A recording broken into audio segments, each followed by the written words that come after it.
Justin, I want to thank you for joining us here on a brand new segment of the Last Roundup Horror Show.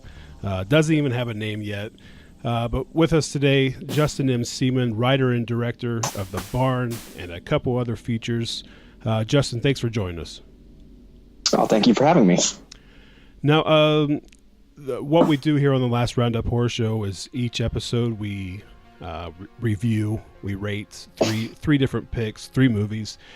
Two of them for this episode are my picks, and I've chosen The Barn and 1031. So we're going to touch on those today. I guess from watching the special features of the Blu-ray, what took me back. So you were 9 years old when you kind of wrote the story of The Barn? Yeah, I was around 8 or 9. Third grade is when I actually wrote it. Now, you also said that this kind of made for a parent-teacher conference over this story. Yeah. So what happened was they were doing this thing, basically like activity periods where you could play paper football or art or some sort of arts and crafts or anything else. And one of them was write a storybook. And they gave you like an actual. It looked like a hardback blank book. You could draw on the cover and and then there's like 20 pages or whatever, and you could do anything you wanted. So I did The Barn, and that was an immediate like no. And they had this. They called my mom in, and we had a parent-teacher conference, and they were basically like, he can't do this kind of stuff, and they wouldn't let me do. Well, first they thought like, I didn't know what was going on, but like later on in life, my mom was like, she didn't know if they want to do like a psych evaluation or something on me because like I'm a troubled kid. Right.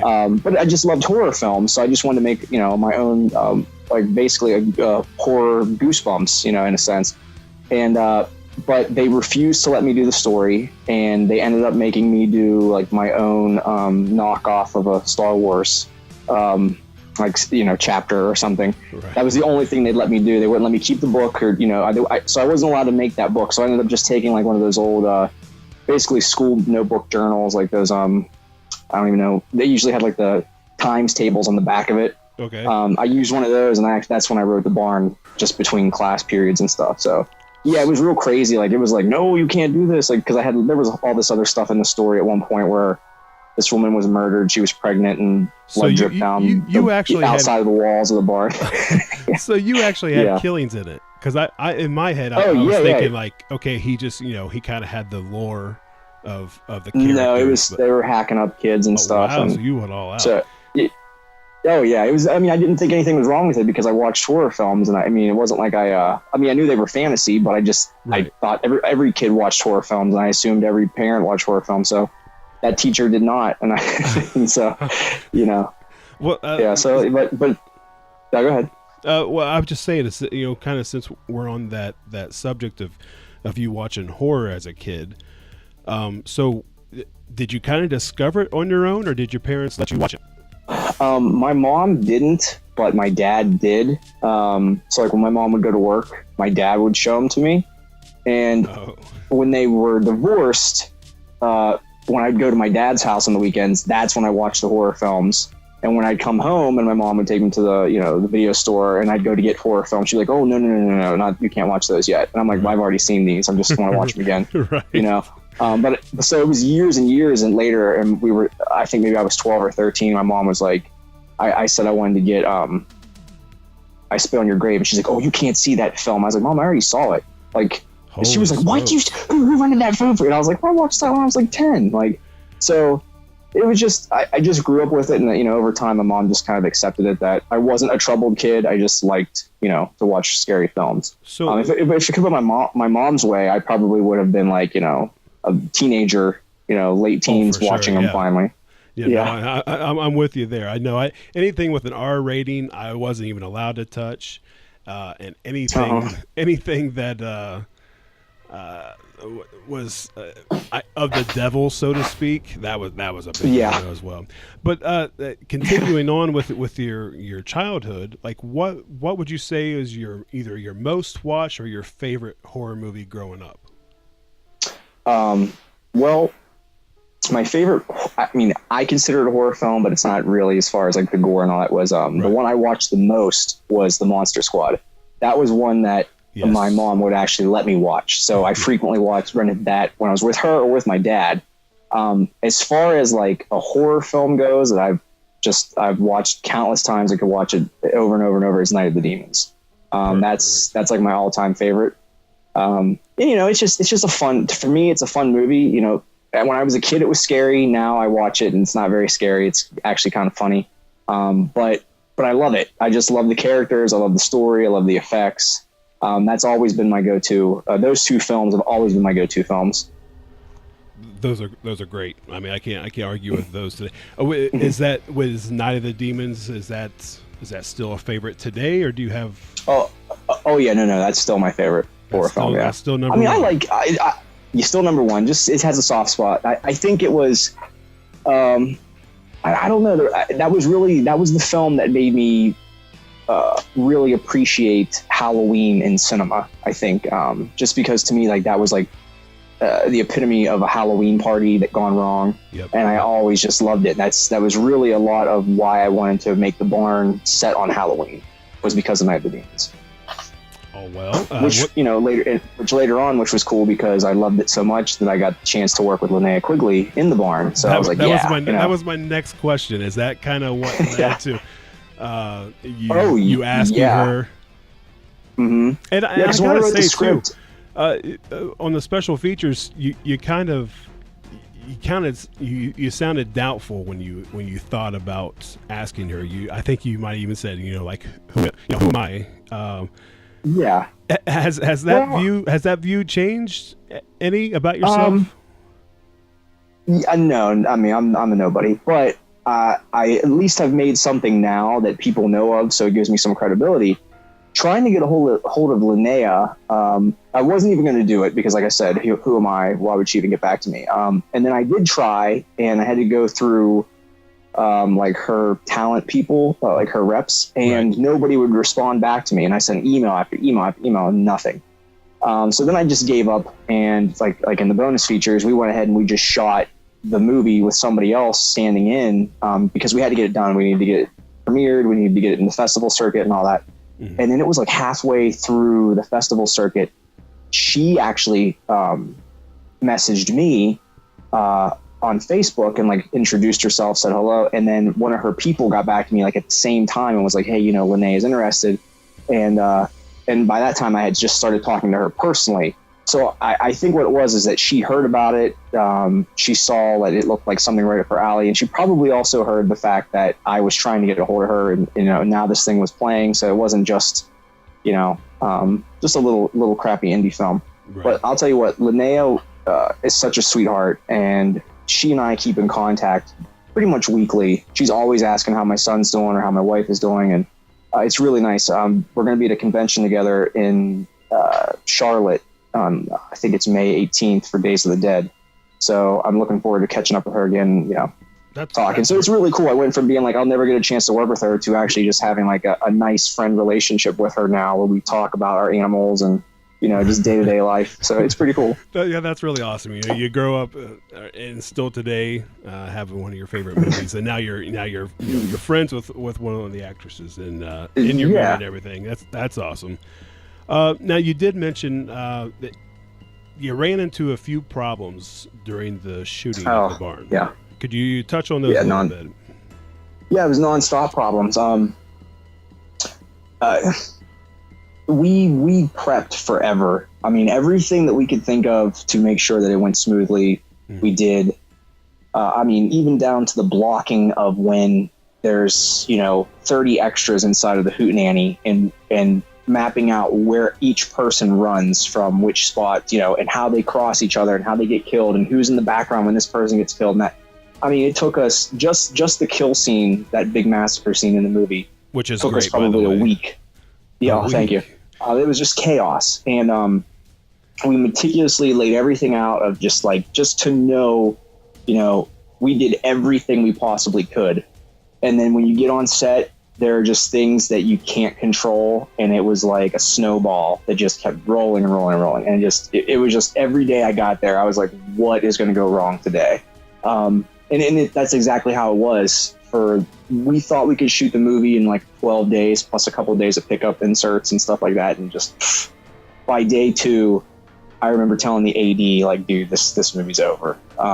There was just a lot of people, everybody that came on board, I hired, and I set out with the mindset that if I hire people, they're going to care, because it's a job, you know, whether they like the content or not, their name's involved and it's a paycheck, so they're going to want to do the best they can. And I learned, unfortunately, that is not the case. It was just a paycheck, and if they didn't care, they just didn't care. And that resulted in reshooting almost half of what we had originally of all the footage, and just because of bad camera work, bad lighting, bad special effects, just awful things. And the movie pretty much was never going to get finished, and I had accepted that.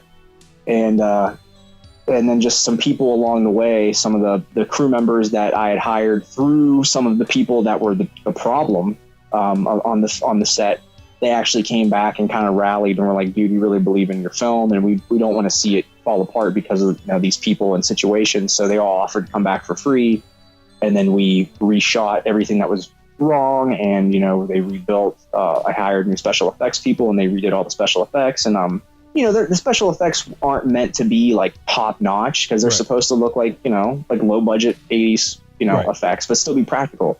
But even the stuff that there was the ones that were bad, we were like, look, this is even just bad for low budget, like and just it would have been more of a joke instead of like an homage to what we wanted. So yeah, it was really an awful experience all the way around initially. And then once I came back and everybody that had been paid the first time that wanted to be there came back and they were willing to work for free, it was like you could tell that there was passion behind it, and we kind of weeded out the people who just, for lack of a better term, didn't give a shit. Right. And these were the people that cared and wanted to see the movie to the finish line, and that's how it got finished. So if it wasn't for all those individuals, it would never got done. But yeah, it was by the end I can look back and go like, wow, that was a great experience, great lesson learned of how to make movies, who to work with, how to read people, not to just listen to people's their bullshit when they sell themselves to you. You got to really you got to do background checks on people and see who they work with and ask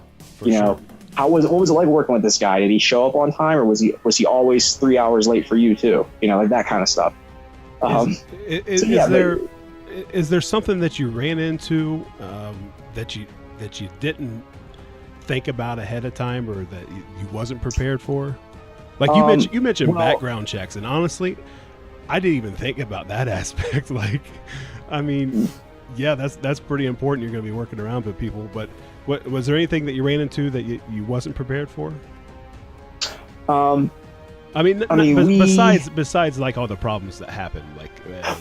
I was gonna say, other than the individuals that I just kind of put all my trust into, and that was my fault for a first time horror film director, was just relying on people and not checking things. Like I should have checked footage every night, but we were doing like 16-hour shoots, and I was like, did we get it? And the camera guy's like, yeah, sure, we got it. I'm like, all right, So that was my biggest problem. Is that falls back on me. If I would have looked at the footage in advance, I would have known that I should have just stopped right then and there and hired somebody else. But the weather, we were constantly watching the forecasts. The movie takes place about 90% outside, right? And we, wanted to be authentic, so we were shooting it in October. And for whatever reason, this year October basically became winter, and we were outside. And I'm making these actors stand in t-shirts and really thin jeans and really thin shoes, and they have to act like it's not that cold, but it's like. Some nights were 17 degrees, some nights were 12 degrees, some nights it was snowing, and we're blowing snow off of the grass so that you can't see it, Yeah. That's the stuff we couldn't prepare for. And you can sit there and go, okay, well, it's going to rain today. We'll do some inside stuff. But when it rains for 3 or 4 days straight and you've already shot all the inside stuff, now you're kind of like, what are we doing here?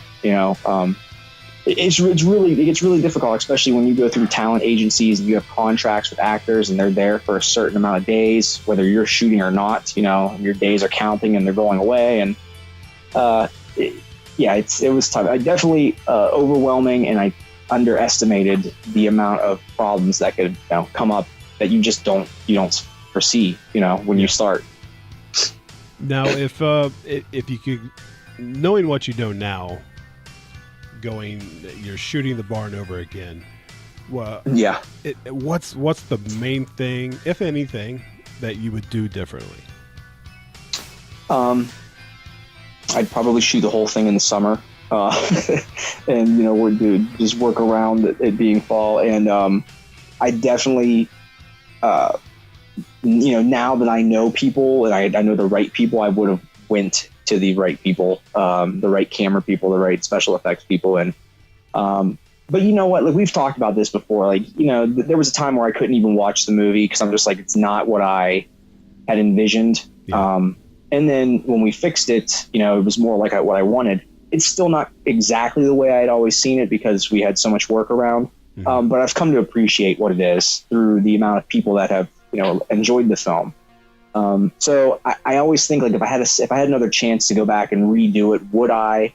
And I probably wouldn't, because I enjoy the outcome of what we got, and the story that goes along with it of it being a dead film and we resurrected it. So, I like that. I tell you what, for a debut film, I mean, wow. I mean, what you knocked this one out of the park. And I bought this movie. This was a blind buy for me. Yeah, I'm a member of a few horror groups on Facebook, and I kept seeing the barn. People would take pictures of their mail day, and I keep seeing posts of the barn. And I seen like 5 or 6 of these. I'm like, what's going on? And I mean, I make blind buys, but normally, I watched the trailer at least. I didn't even watch the trailer of this. I ordered it right away. Oh wow! And luckily, it paid off. Like I think. Oh, that's good. I thank several people for posting this and letting me know about it. That's awesome. Yeah. And for as far as the merchandise, which by the way, you can go to thebarnmerch.com. Like I've never seen a release with like so many merchandise. It's even been well documented that I'm not really a low budget horror guy. For the most part, something always suffers. I mean, it just kind of has to. But those things most of the time really bother me.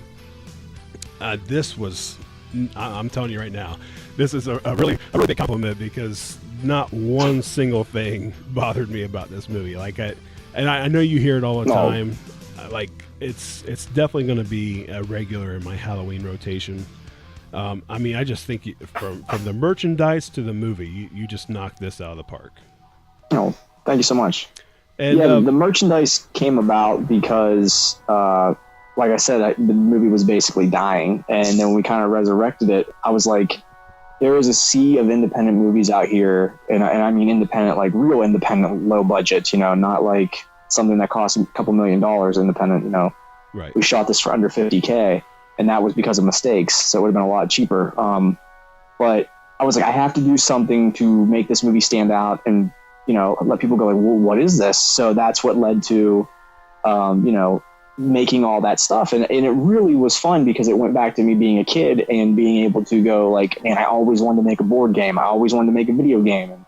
And, and it was like the perfect kind of movie. I'm like, they did this with Freddy Krueger. There was Freddy Krueger dolls. Kids were sleeping with, little Freddy dolls. And there was board games of Freddy, and there was video games. And I'm thinking, this is great. I have an 80s film. I'm going to market it like it was an 80s film and do all that stuff and make these like, characters that are just on everything, and not to like the extent of like a George Lucas Star Wars stuff, but the action figures, the board game, the video game, and then we did the vinyl release and the audio cassette and just all that, and then it just like it went off like wildfire on all these social media sites, and then all the horror blogs, and just Fangoria picked it up, and Bloody Disgusting and Rue Morgue, and then before I knew it, it was just, I didn't have to even try to hit up any sites anymore. They were just putting it up like because they saw it on another site. So like word of mouth just took over. Yeah, it was great. Like so it worked. Like the viral, marketing worked for that.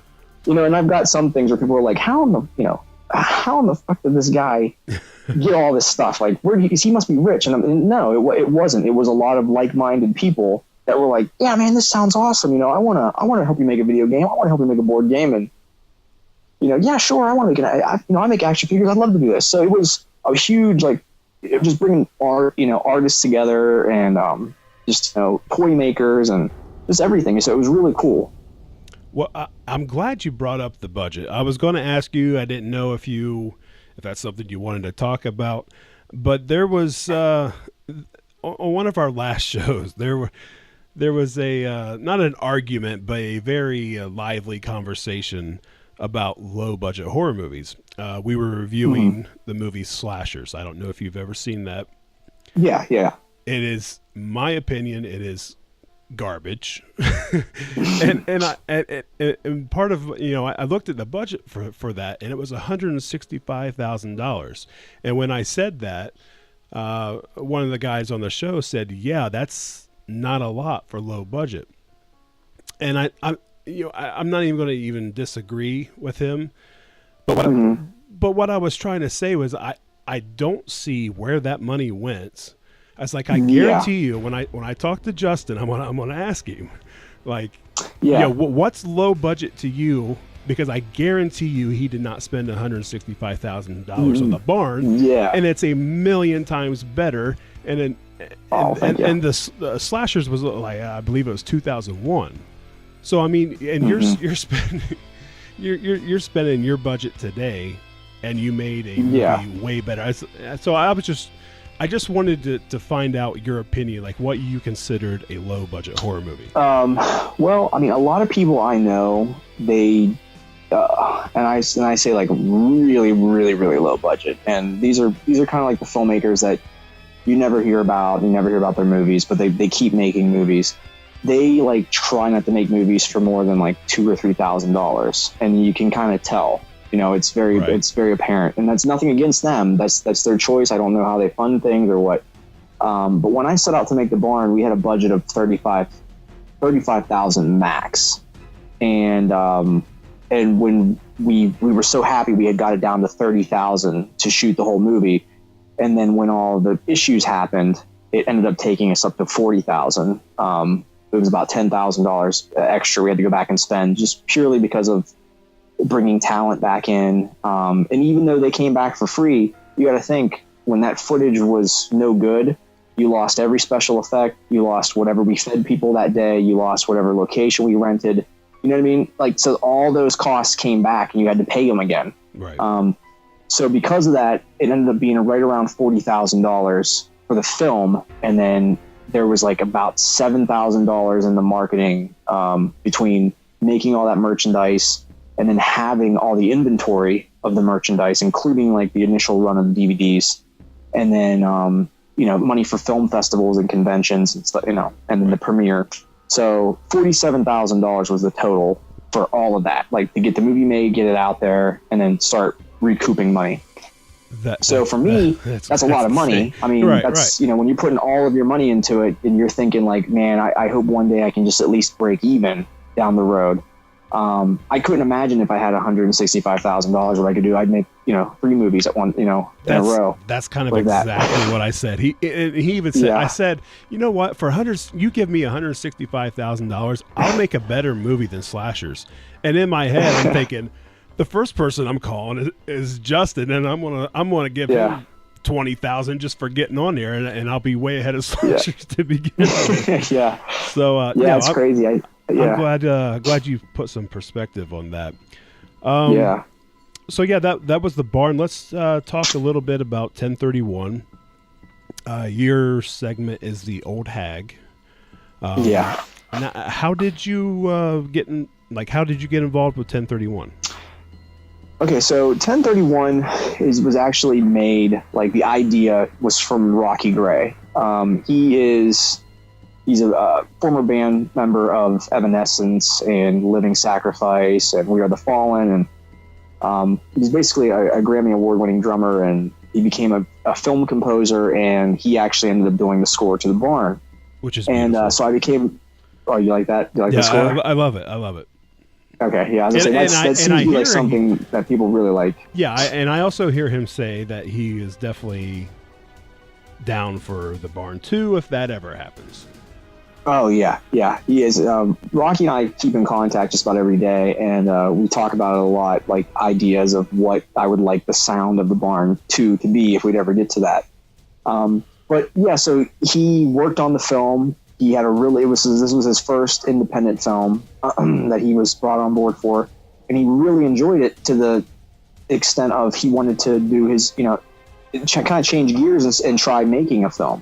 So he wanted it to be a couple of different directors. So he had brought myself on board to do one, and then the DP that came in to help finish the Barn the correct way, Zane Hirschberger, he came in as well, and he did a segment called Trespassers. And then some other people that Zane and I had worked with previously on Volumes of Blood Horror Stories, which is another horror anthology. Johnny Holt, he did the roller skate rink one called Killing the Dance. And then Brett DeJager, who did Bone Jangles, was somebody we had known because he's actually working on a film with us coming up called Cryptids. So it was really just a network of people that, we all kind of knew. And then Rocky wanted to do his own story as well. So what ended up happening was he just basically said, here's the premise. 1031 is all about stories that take place on Halloween. Here is a budget. He gave us each $1,000 and said, just shoot your segments, do whatever you want. So I took the opportunity to do a story that I wrote about a year or so before called The Old Hag.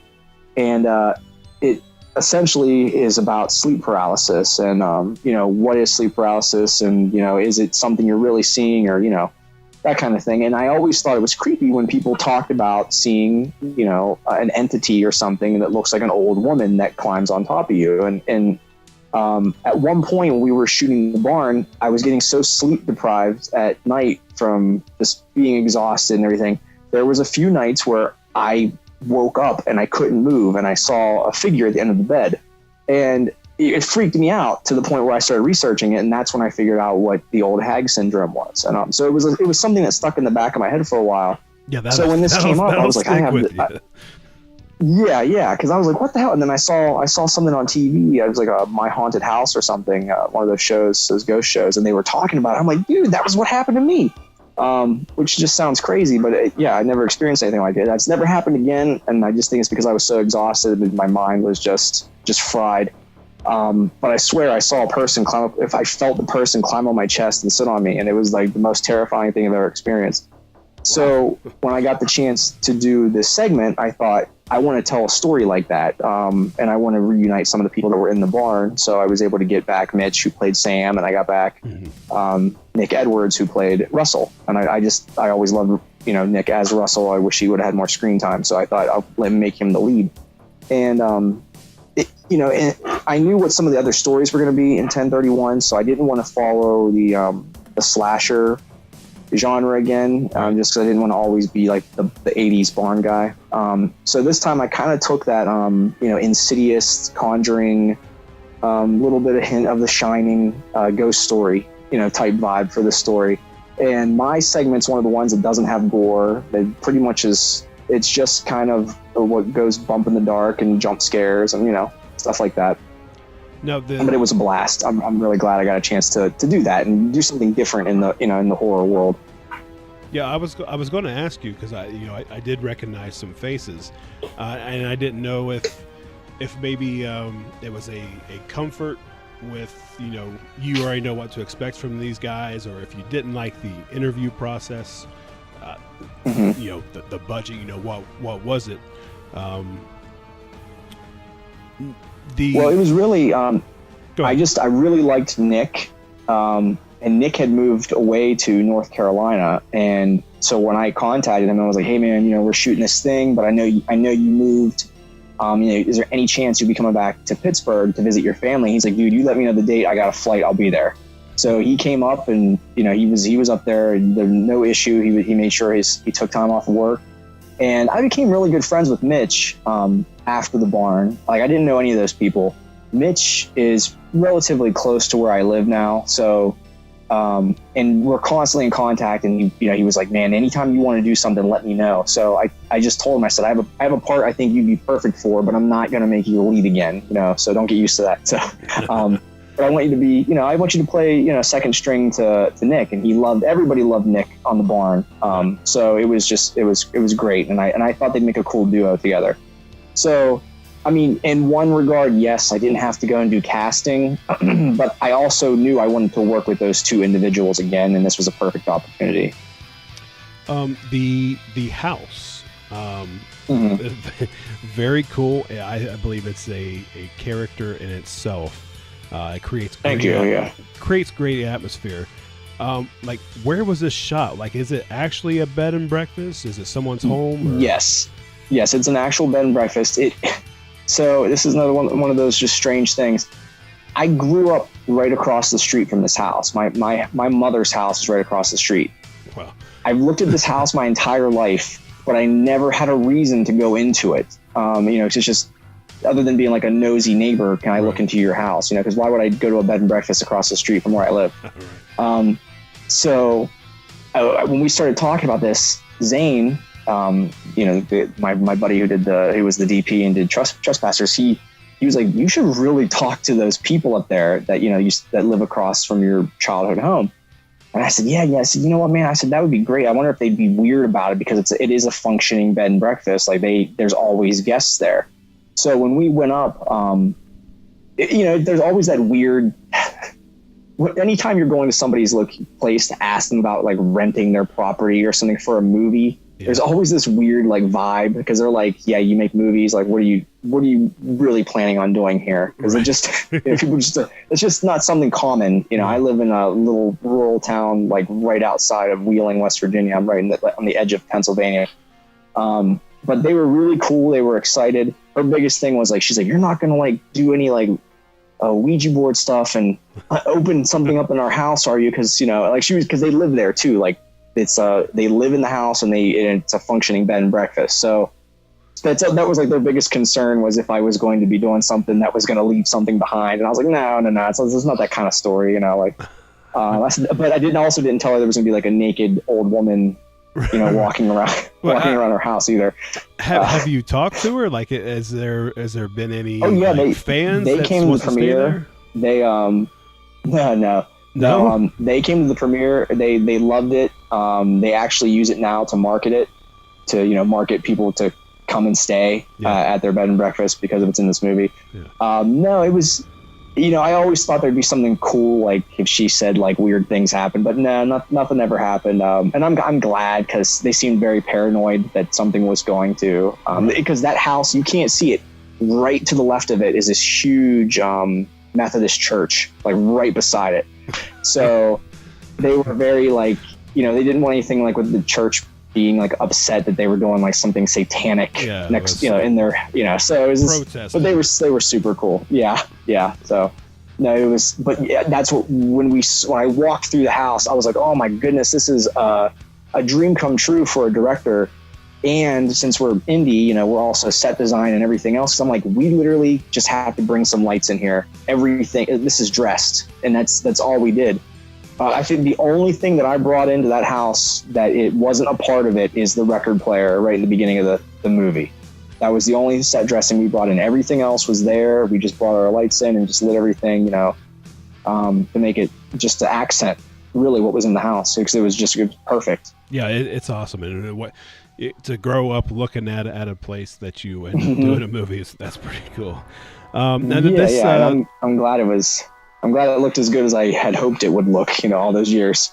Yeah, this 1031, across the board, I think it had great music in every segment.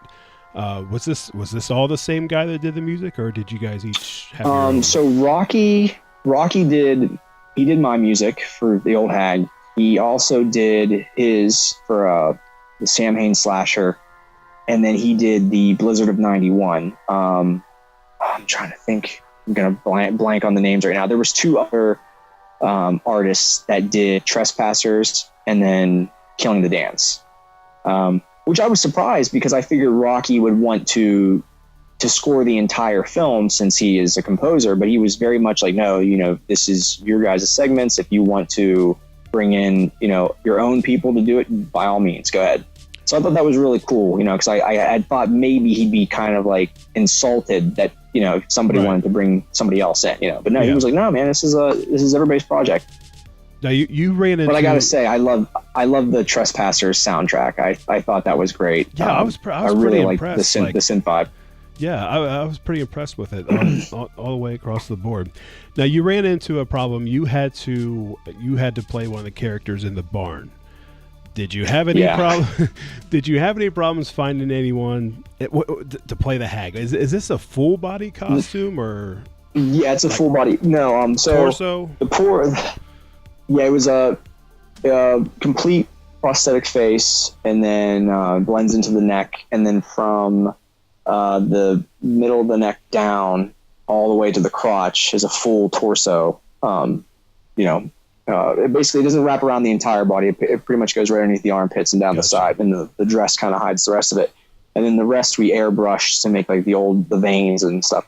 That was actually Jed Giacchino, and he is the same individual that we basically pulled in to do Jack and the Scarecrow in the barn. So when I started thinking about, because Jed's super skinny, I mean, it's just, he's like basically a skeleton with skin on him. So I was like, do you care if, you play a witch basically in this movie? And he's like, oh no, because he enjoys it. Very soft-spoken dude, very easy to get along with, and he'll do anything you ask. And he was like, no, that sounds like fun. And I said, okay, but you're going to have like breasts. Are you okay with that? And he's like, sure. And then, so it was funny. His ex-girlfriend at the time, she was there, and he couldn't do anything because he had these prosthetic fingers over top, and you could tell he had a dick. So we were like, yo, we need a dick wrangler. So his ex-girlfriend was there like, basically, tuck his junk up in his butt cheeks, and so you couldn't tell. So it looks like he's wearing like a huge diaper, and when they put all this stuff on to kind of like hide it, because you could just tell that there was a guy. But they did a really good job, the costuming and everything, to hide that. And then you see him go up the steps, and it literally, it's gross. I mean, he looks like a very old woman, but he was perfect for it. So you should see some of the behind the scenes photos. There's stuff where he's up on the bed when he's choking one of the actors, and he pretty much did a photo shoot, like an old Playboy shoot where he puts his arms up behind his head and he's pinching his nipples and stuff. It's really disturbing, but it's hilarious. This is another movie. Had lots of great merch to this. You can go to screamteamreleasing.com. There's all kinds of good stuff on there. Real quick here, I warned you at the beginning. This may go long. I get kind of windy. That's fine. I just got a couple questions here. Answer. Don't put too much thought into it. Just whatever comes to mind. Your favorite subgenre of horror? I pretty much like anything that has monsters in it. As long as there's something with monsters or the occult, it really has me pulled in to the story. So like creature features and monsters? Yeah, I'd say.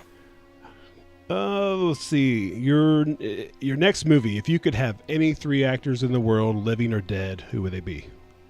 Oh, geez. Dead. Well, let's think about this here. I love Neve Campbell, so I would love to put her in something. And if I had that. Who else? Man, I was just talking to somebody the other day about this, and I was saying I wish I could make a movie with this person. I would love to. Now I'm blanking.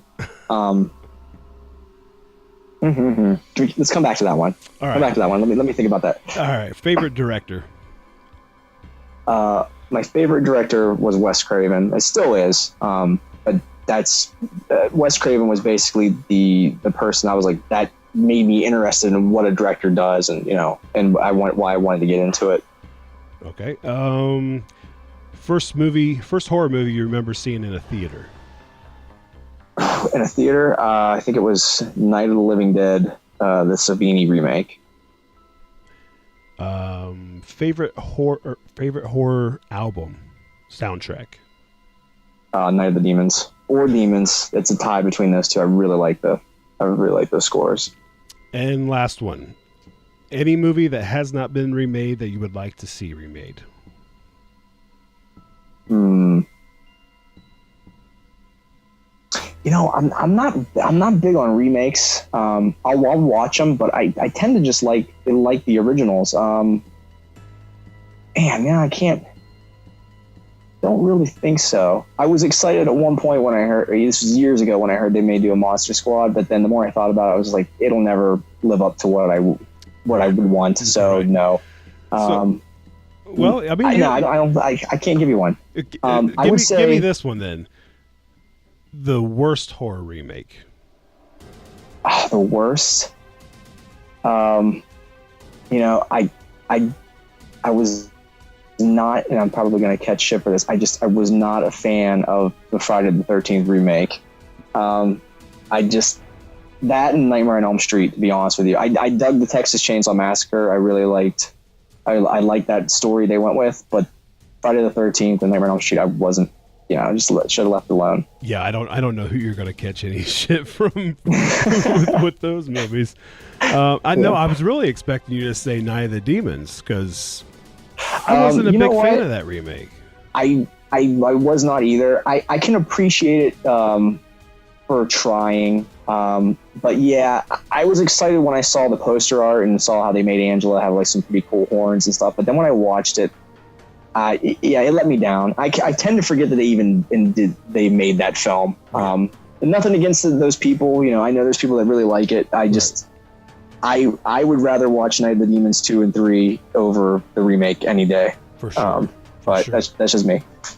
Well, just I guess one last thing. Do you is any upcoming projects in the making or in the future you'd like to talk about?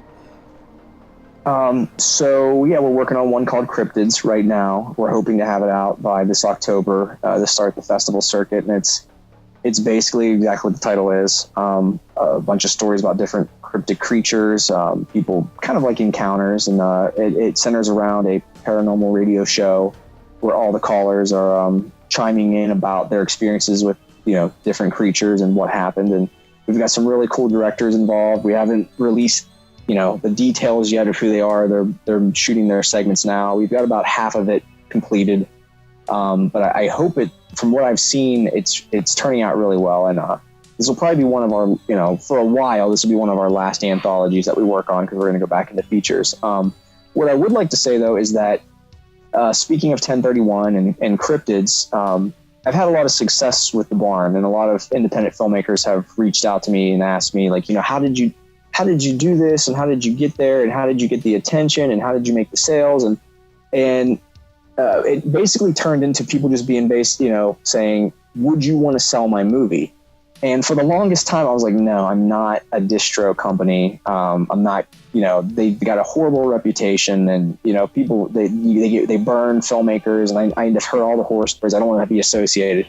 But then by some chance, about 2 months into selling 1031, Rocky contacted me and said, he goes, man, I totally underestimated this.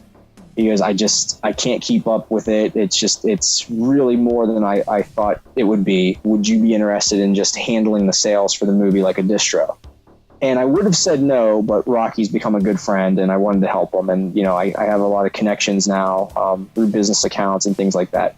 So that basically started Scream Team Releasing. And since then, that was just the beginning of the year.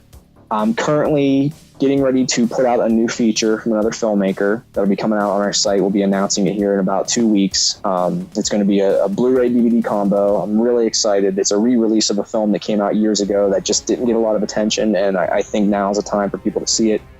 And we have another film scheduled to come out in October that is a Halloween film from another filmmaker that I've met, and I'm really excited for him to get out there and meet people. And the whole goal of Scream Team Releasing is to finally get filmmakers money, because I'm a filmmaker. I know how to market movies. I know how to sell them. And I want to see other filmmakers succeed, because not everybody has the business sensibility when it comes to the movie making. You can make a movie, but not everybody knows how to sell it and handle sales and customer service and all that stuff. So basically, that's my plug for Scream Team. So if there's anybody out there, that has films that are Halloween, vibe or retro vibe, and you're looking for distribution, and you want to make a deal that's short term, and you want to see your money come back, hit me up. You can go to our site at screamteamreleasing.com at the contact, and also keep checking out the site, because there's going to be a lot of films coming up that aren't necessarily made by me or my team. There's going to be other people,